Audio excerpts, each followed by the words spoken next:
পশ্চিমবঙ্গ প্রাথমিক বিদ্যালয়ের special educator নিয়োগের গেজেট প্রকাশিত হয়েছে এবং সেই গেজেটে প্রাথমিক শিক্ষক নিয়োগের জন্য যে নিয়মবিধি অর্থাৎ স্পেশাল এডুকেটর যে টিচার তাদের নিয়োগের জন্য 2025 যে নিয়মবিধি সেটা কলকাতা গেজেট আকারে প্রকাশিত হয়েছে। সেই নিয়মবিধি নিয়ে আজকের এই ভিডিওতে আলোচনা করব। দেখুন, এই যে নিয়মবিধি এই নিয়মবিধিটা অত্যন্ত গুরুত্বপূর্ণ। তার কারণ আগামী দিন পশ্চিমবঙ্গের যে প্রাথমিক শিক্ষক নিয়োগ জেনারেল যারা টিচার তাদের ক্ষেত্রেও এই নিয়মটা প্রভাব বিস্তার করতে পারে। তার কারণ বর্তমানে আমরা সকলেই জানি যে শিক্ষক নিয়োগের নিয়মবিধি পরিবর্তন হচ্ছে। তার ফলে প্রাথমিকের যে শিক্ষক নিয়োগের নিয়মবিধি 2016 সালের সেই নিয়মবিধিটা 2025 সালে এসে যে আর পরিবর্তন হবে না এমন কোনো নিশ্চয়তা নেই, অর্থাৎ পরবর্তী ক্ষেত্রে পরিবর্তন হতেও পারে। তার ফলে আজকের এই ভিডিওটি অনুরোধ করব আপনারা সকলেই দেখবেন যারা নতুন শিক্ষক হতে চান প্রাথমিকে, এছাড়াও যারা স্পেশাল এডুকেটর শিক্ষক হতে চান তাদের জন্য তো এই ভিডিওটা অতি গুরুত্বপূর্ণ। তো এই নিয়মবিধিতে সমস্ত ডিটেলস বলা হয়েছে যে কিভাবে নিয়োগ করা হবে এবং যে নম্বর ডিস্ট্রিবিউশন সবকিছু এখানে ডিটেলসে বলে দেওয়া হয়েছে। এবং এই যে স্পেশাল এডুকেটর টিচার, তো এই স্পেশাল এডুকেটর টিচার হতে গেলে কি কি যোগ্যতা প্রয়োজন, কত বছর বয়স প্রয়োজন, কারা কারা অ্যাপ্লাই করতে পারবেন, কিভাবে আপনাদেরকে পরীক্ষা দিতে হবে, সমস্ত কিছু এই যে নিয়মবিধি বা এই যে রুলস সেই রুলসে কিন্তু বলে দেওয়া হয়েছে।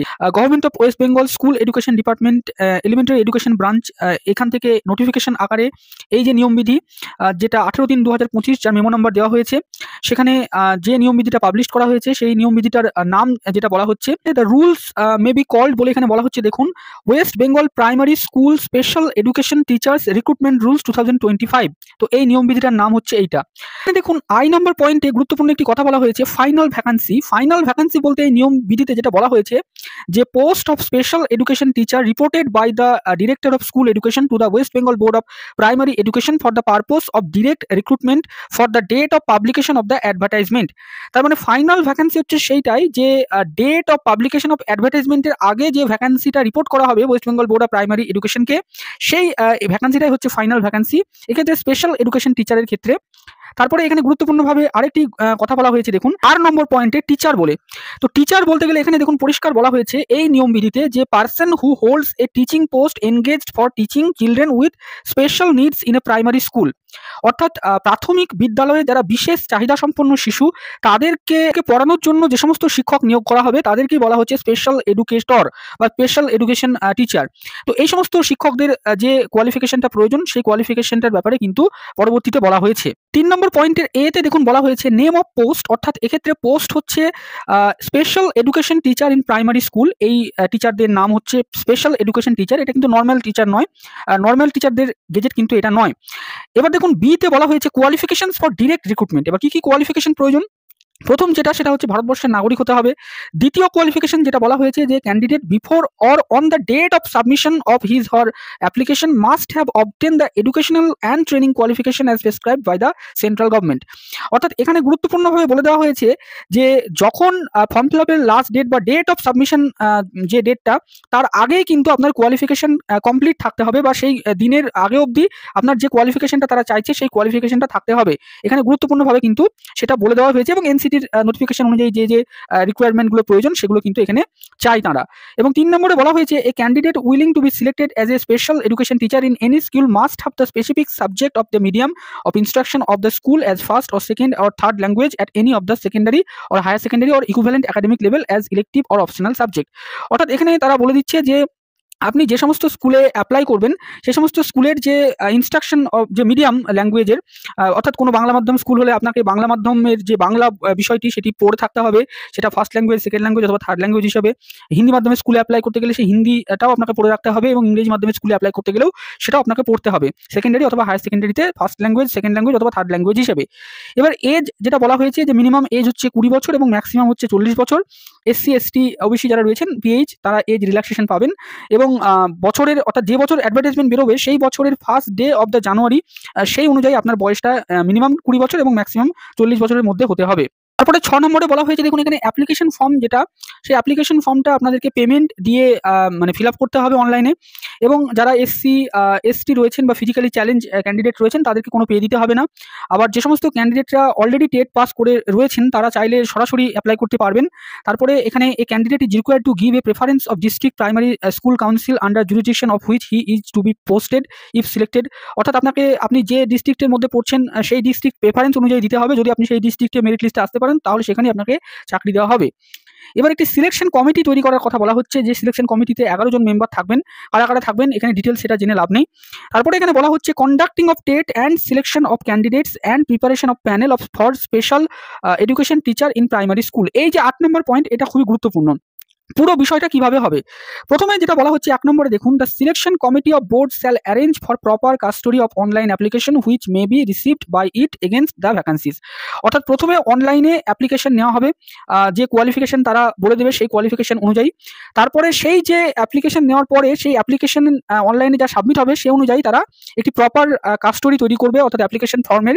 তারপরে বলা হচ্ছে 2 নম্বরে, the selection committee of board after receiving application form shall prepare a list of candidates for the purpose of preparation of a database of the candidates.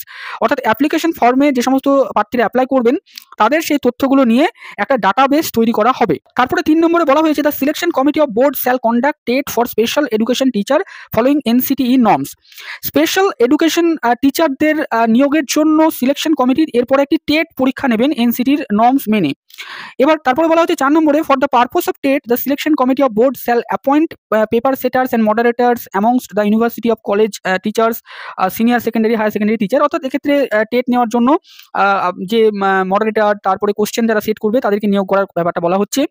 5 নম্বরে গুরুত্বপূর্ণ বলা হচ্ছে, the selection committee of board shall conduct an OMR base TET. অর্থাৎ TET পরীক্ষাটা OMR এর মাধ্যমে নেওয়া হবে এবং সেখানে কার্বন পেপার থাকবে ডুপ্লিকেট, অর্থাৎ ক্যান্ডিডেটদেরকে কার্বন কপি দিয়ে দেওয়া হবে।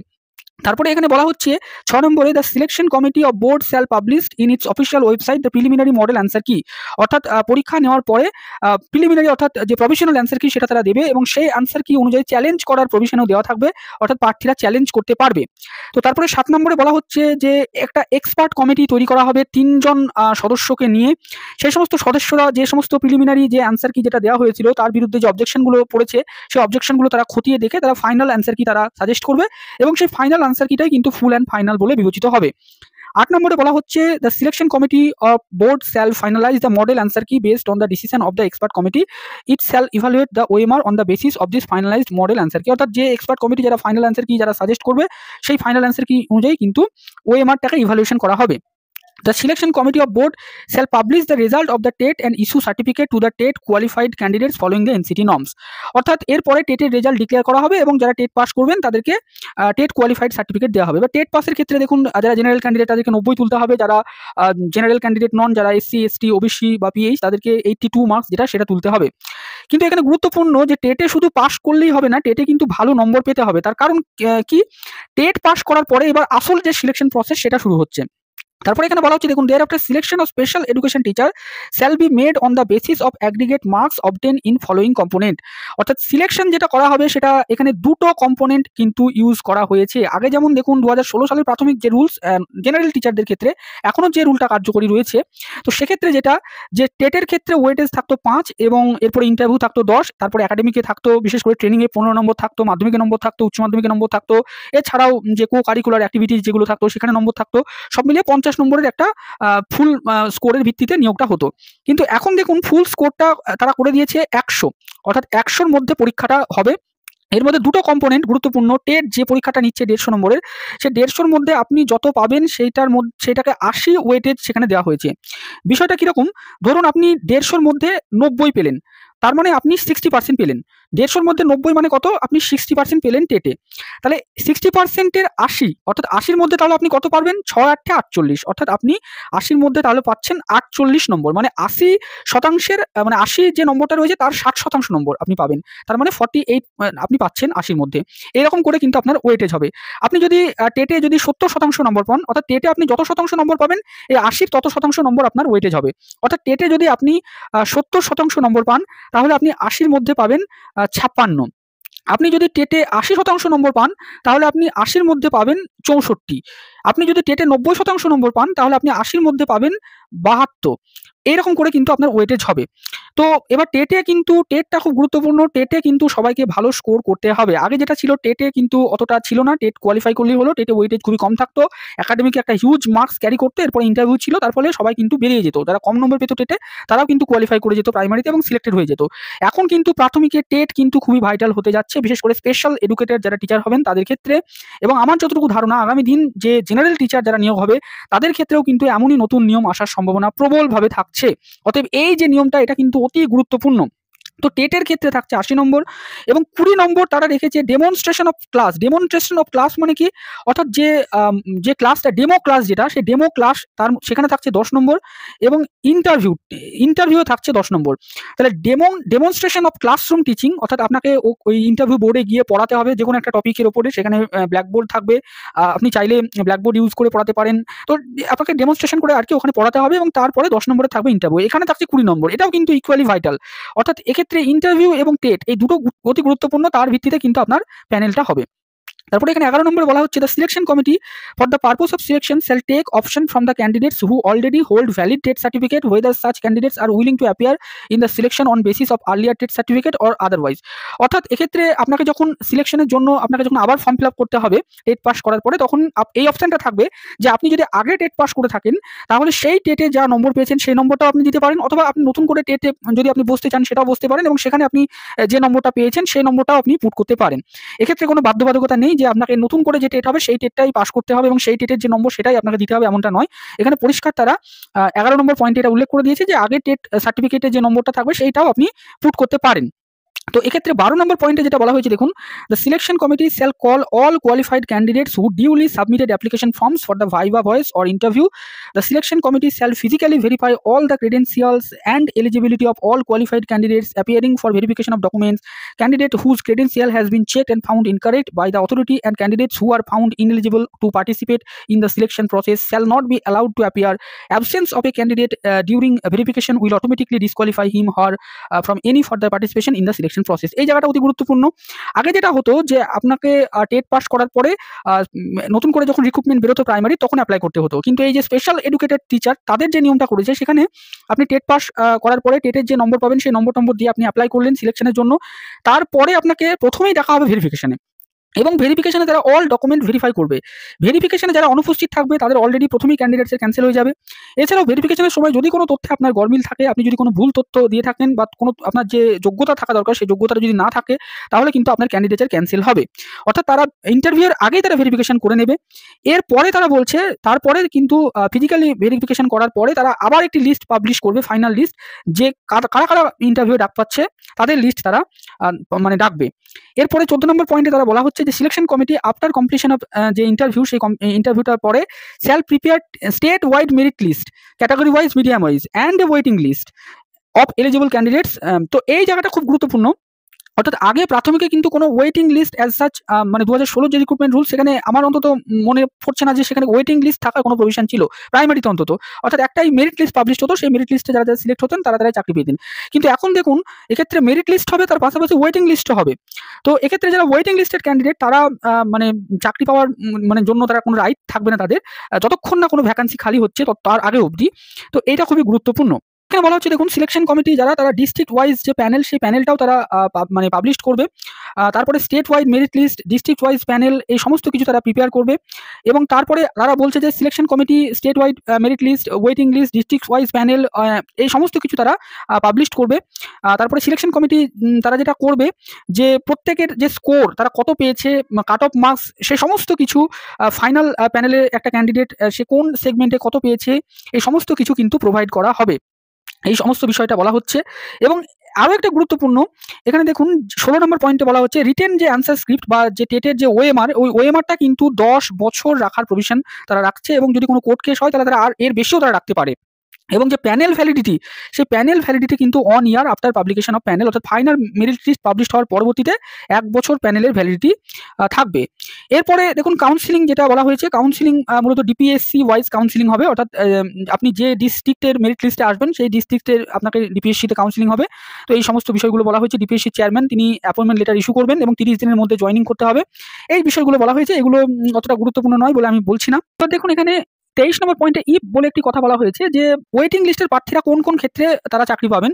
এক্ষেত্রে কোনো নন জয়নিং ভ্যাকান্সি যদি থাকে, অর্থাৎ যারা মেরিট লিস্টের প্রার্থী হবেন তারা কেউ যদি চাকরির নিতে অনিচ্ছুক হন, অর্থাৎ তারা যদি কেউ অনুপস্থিত হন কাউন্সিলিংয়ে, অথবা কেউ কাউন্সিলিংয়ে গিয়েও হয়তো অ্যাপয়েন্টমেন্ট লেটার নিয়েও হয়তো জয়েন করলেন না, তো এই সমস্ত ভ্যাকান্সিতে কিন্তু ওয়েটিং লিস্টের প্রার্থীরা কিন্তু চাকরি পাবেন। কিন্তু এখানে গুরুত্বপূর্ণ বলা হয়েছে, দেখুন, strictly within the validity period of the panel and waiting list, অর্থাৎ ধরুন প্যানেলের ভ্যালিডিটি থাকতে থাকতেই যদি ভ্যাকান্সি ফাঁকা হয়ে যায় তখনই আপনি চাকরি পাবেন, তার আগে অবধি আপনি কিন্তু চাকরি পাবেন না। অর্থাৎ ধরুন প্যানেলের ভ্যালিডিটি শেষ হয়ে গেল, এরপরে কোনো ভ্যাকান্সি ক্রিয়েট হলো, তখন কিন্তু ওয়েটিং লিস্ট থেকে কিন্তু আর কেউ চাকরি পাবেন না। এটা কিন্তু খুবই গুরুত্বপূর্ণ। এবং এক্ষেত্রে নিয়মে আরেকটি বিষয় খুব গুরুত্বপূর্ণভাবে তারা লিখেছে 26 নম্বর পয়েন্টে একদম শেষের দিকে, এটা অতি গুরুত্বপূর্ণ, যে ক্যারি ফরওয়ার্ড অফ ভ্যাকান্সি। অর্থাৎ এই জায়গাটা খুব গুরুত্বপূর্ণ। ধরুন যে সমস্ত ভ্যাকান্সিগুলো ফিল আপ হলো না এবং প্যানেলের মেয়াদ শেষ হয়ে গেছে, অতএব ওয়েটিং লিস্ট থেকে আর নেওয়া যাচ্ছে না, তাহলে যে ভ্যাকান্সিটা পড়ে থাকবে সেই ভ্যাকান্সিটা কিন্তু নেক্সট রিক্রুটমেন্টের জন্য ক্যারি ফরওয়ার্ড হয়ে যাবে, এবং তারা এটা প্রভিশনেই রেখে দিয়েছে। তার মানে যে সমস্ত বিষয়গুলো নিয়ে কোর্ট কেস হচ্ছিল, বিশেষ করে ধরুন কোনো নন জয়নিং ভ্যাকান্সি থাকলে যারা মেরিট লিস্টে আসছিল না তারা কোর্টে গিয়ে কেস করছিল, তাহলে এক্ষেত্রে ওয়েটিং লিস্ট একটা রাখা হবে। তার ফলে নন জয়নিং ভ্যাকান্সি যদি কেউ থাকে সেখানে যদি যেটা হয় যে প্যানেলের মেয়াদ যদি থাকে তাহলে ওয়েটিং লিস্ট থেকে চাকরি পাবে, এবং প্যানেলের মেয়াদ যদি শেষ হয়ে যায় তাহলে যদি নন জয়নিং ভ্যাকান্সি থেকেও থাকে তাহলে ওয়েটিং লিস্ট প্রার্থীরা যদি কোর্টে গিয়ে কেস করে তাহলে কিন্তু যেটা হবে যে সেই ভ্যাকান্সিটা তারা পাবে না। তখন এক্ষেত্রে রুলসেই বলে দেওয়া হয়েছে ভ্যাকান্সিটা নেক্সট রিক্রুটমেন্টের জন্য ক্যারি ফরওয়ার্ড হয়ে যাবে। তো এই জায়গাগুলো খুবই গুরুত্বপূর্ণ। তারপরে এক্ষেত্রে আরেকটা গুরুত্বপূর্ণ, দেখুন যে ওএমআর শিট নিয়ে যে ইস্যুগুলো উঠেছিল, সেক্ষেত্রে অরিজিনাল ওএমআর শিট তারা 10 বছর রাখবে এবং সমস্ত তথ্যকে ডিজিটাইজ করে রাখা হবে, এমনটাও তারা বলেছে। তো এই গুরুত্বপূর্ণ বিষয়গুলো অতি গুরুত্বপূর্ণ। এবং একাডেমিকের বিষয়টা কিন্তু প্রাথমিকের যে স্পেশাল এডুকেশন টিচার সেখানে আর রাখা থাকছে না, পুরোটাই হচ্ছে টেট এবং ইন্টারভিউ এবং যে ডেমনস্ট্রেশন তার ভিত্তিতেই নিয়োগ। 100 নম্বরের টোটাল ওয়েটেজ রাখা হচ্ছে, তার মধ্যেই প্যানেল তৈরি হবে, তার মধ্যেই ওয়েটিং লিস্ট তৈরি হবে। যে ফাইনাল ভ্যাকান্সি থাকবে সেই ফাইনাল ভ্যাকান্সির ক্ষেত্রেও বলে দেওয়া হয়েছে যে অ্যাডভার্টাইজমেন্ট পাবলিশ হওয়ার আগে অবধি যে ভ্যাকান্সিগুলো রিপোর্টেড হবে সেটাই হচ্ছে ফাইনাল ভ্যাকান্সি। তার মানে ধরুন একবার অ্যাডভার্টাইজমেন্ট দেওয়া হলো, তারপরে যদি কোনো ভ্যাকান্সি ক্রিয়েট হয় সেটা কিন্তু আর সেই রিক্রুটমেন্টে অ্যাড হবে না, এটা কিন্তু পরিষ্কার এই রুলস থেকেই বোঝা যাচ্ছে।